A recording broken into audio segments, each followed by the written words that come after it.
പ്രിയപ്പെട്ട അതിജീവിതയുടെ മാനസികാവസ്ഥ പൂർണ്ണമായി മനസ്സിലാക്കാം.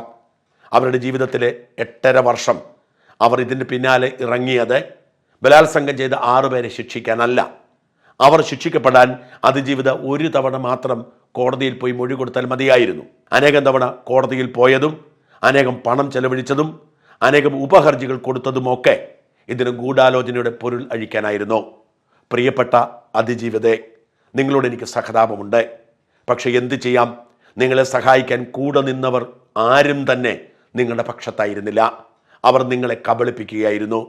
ഇന്ന് ഈ ബഹളം വയ്ക്കുന്നവരും ആ കബളിപ്പിക്കൽ തുടരുകയാണ്. ഈ ആവേശ കമ്മിറ്റിക്കാർ ഒരു കാര്യം മനസ്സിലാക്കുക: ഗൂഢാലോചന കുറ്റം തെളിയിക്കണമെങ്കിൽ സംഭവം നടക്കുന്നതിന് മുൻപ് ഗൂഢാലോചന നടന്നു എന്നതിന് തെളിവ് വേണം.